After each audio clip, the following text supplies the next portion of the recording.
For centuries, Borno has stood as one of the most remarkable kingdoms in African history. Its story stretches back to the days of the powerful Mais of the Kanem-Borno Empire, rulers who commanded respect across the Sahara and beyond.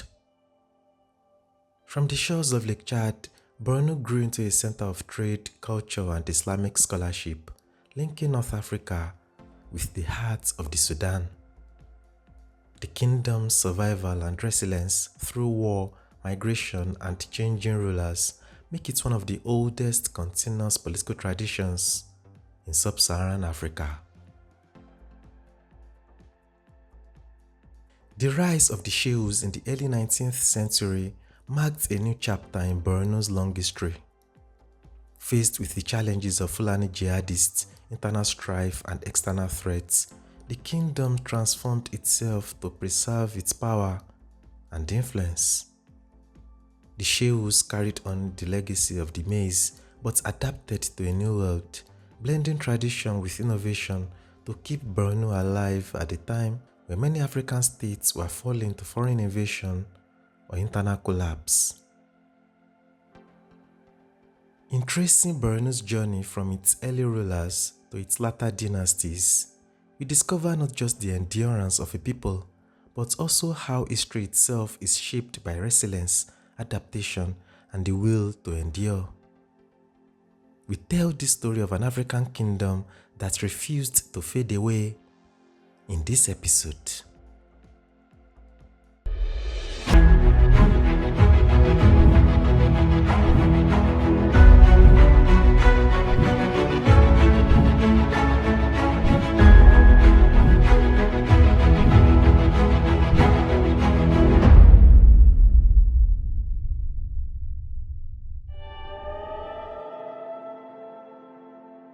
The story of Borno cannot be told without first looking at Kanem.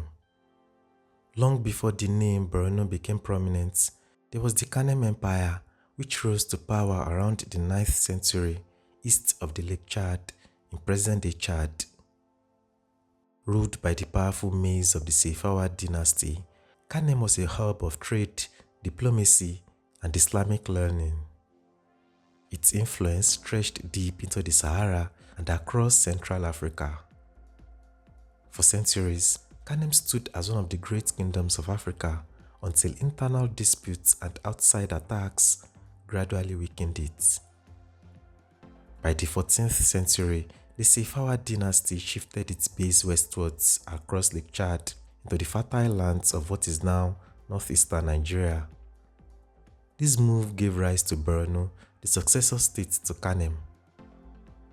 Though it was essentially a continuation of the Kanem royal line, Borno had its own distinct identity.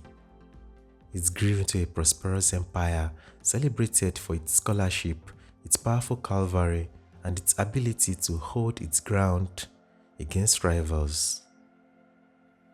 The name Kanem-Borno is often used by historians to capture both faces of this empire, Kanem in Chad and Borno in Nigeria, showing how the dynasty survived by adapting to new circumstances. Borno's story did not end there. By the early 19th century, the old Shehuate dynasty of the Mais gave way to a new line of rulers known as the Shehus, beginning with Rise of Al-Kanemi. This marked yet another transformation as Borno resisted the waves of the Fulani jihad that swept across much of West Africa.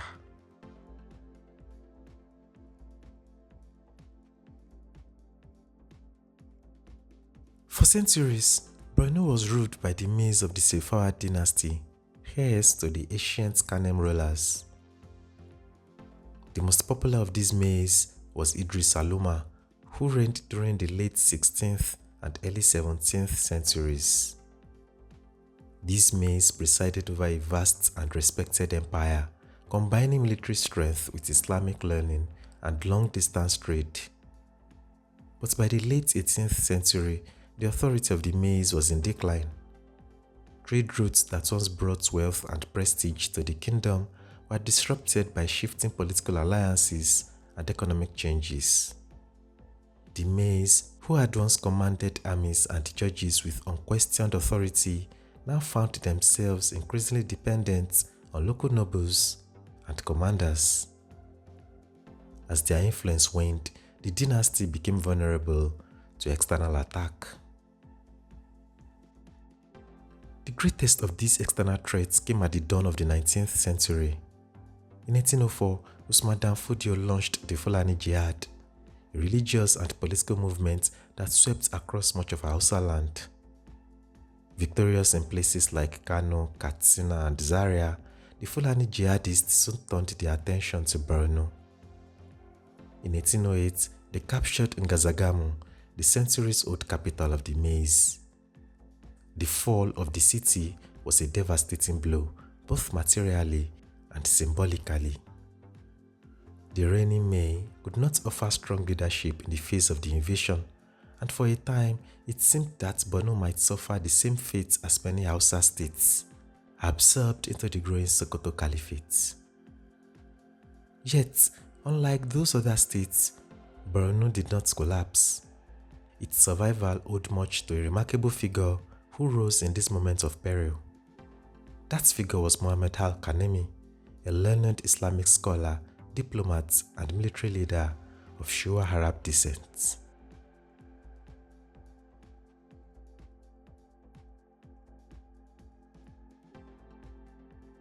Al-Kanemi was not of royal blood, yet he combined intellectual authority with political skill in a way that made him indispensable. He rallied the remnants of Borno's army, secured alliances with neighboring groups, and launched campaigns that successfully pushed back the Fulani advance. But Al-Kanemi's strength was not only military, he was also a skilled diplomat and theologian. In his correspondence with Usman Dan Fodio and later with the Sokoto leadership, he argued persuasively that Borno was already an Islamic state and did not require reform through jihad. His writings reveal a keen intellect and a deep understanding of Islamic law, which gave his leadership legitimacy in the eyes of Borno's Muslim population. As Al-Kanemi consolidated his power, the role of the Mais diminished. Though the Sifawa kings continued to exist in name, they no longer commanded real authority. By the 1810s and the 1820s, Al-Kanemi was the de facto ruler of Borno.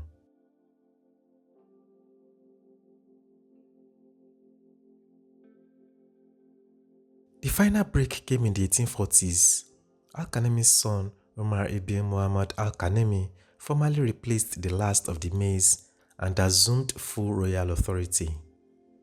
Instead of calling himself May, however, he adopted the title Shehu, derived from the Arabic sheikh, a term that emphasized both religious learning and political leadership.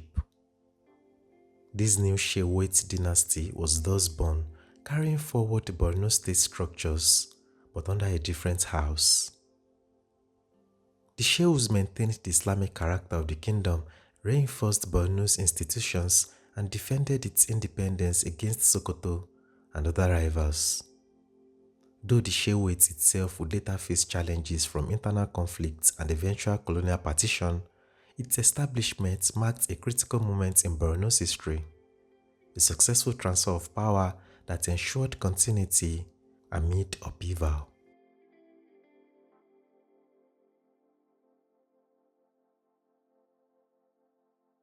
By the late 19th century, Borno was facing a new kind of threat, one unlike the jihadists of Sokoto or the rivals it had long known.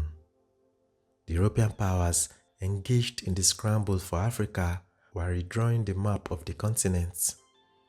Borno, weakened after decades of internal strife and external attacks, including the devastating invasion of Rabi ibn Fadlala from Sudan in the 1890s, became caught in this struggle for imperial control. Rabi briefly conquered Borno, overthrowing the Shehu in 1893 and establishing his own rule at Dikwa. However, his reign was short-lived. In 1900, French forces defeated and killed Rabi at the Battle of Kusere, opening the way for European powers to impose their authority over the region. With the defeat of Rabi, Borno was partitioned between the colonial powers. The British, the French, and the Germans each laid claim to parts of the Old Kingdom, drawing no borders with little regard for the historical unity of Borno. The Shehuate was restored, but its sovereignty was stripped away. Under British colonial administration, the Shehu remained as a recognized traditional authority, yet not only as part of the indirect rule system, serving as an intermediary between the colonial officials and the local population.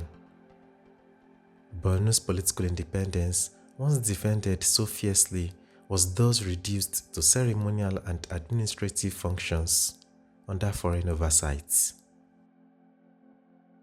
In 1914, with the amalgamation of northern and southern Nigeria into a single colonial entity, Borno was formally absorbed into what would become modern Nigeria. Though divided by colonial borders, the legacy of Kanem-Borno lived on among the people of northeastern Nigeria, Niger, Chad, and Cameroon. Within Nigeria, the Shehu of Borno continues to hold immense cultural and religious prestige, even if stripped of sovereign power. The office remains one of the most respected traditional institutions in the country today, linking modern Nigeria with one of Africa's greatest historical kingdoms.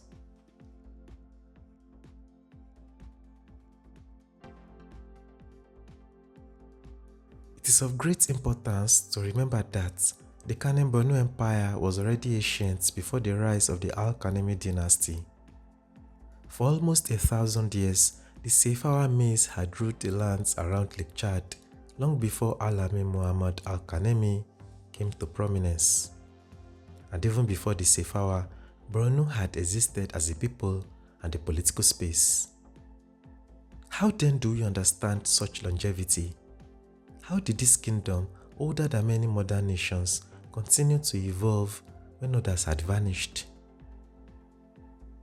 When Al-Kanemi became Shehu in 1814, he founded not just a dynasty, but a new tradition.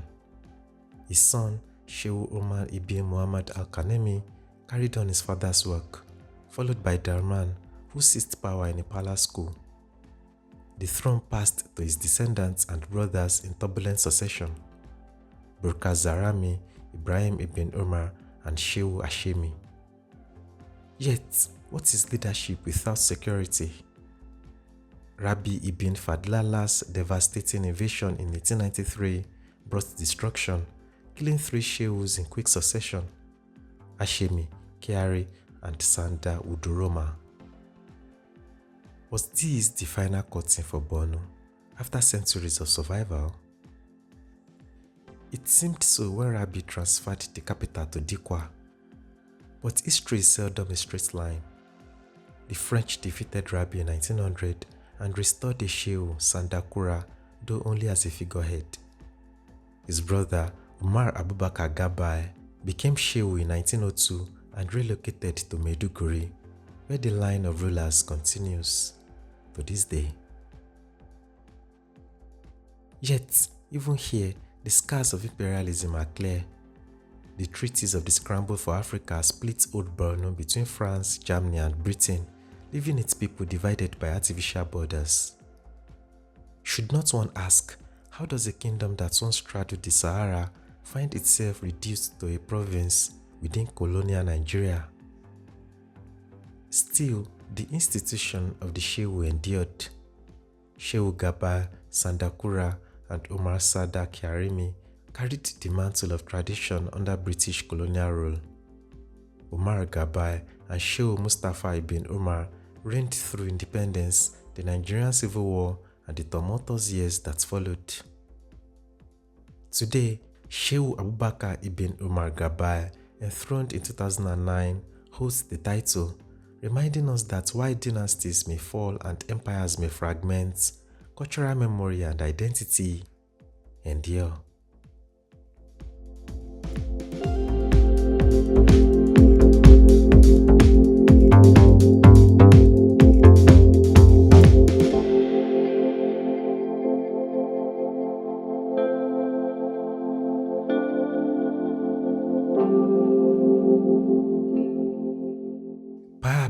This is the lesson Borno leaves us, that kingdoms rise, fall, and transform, but their essence often outlives the crowns and thrones that sustained them.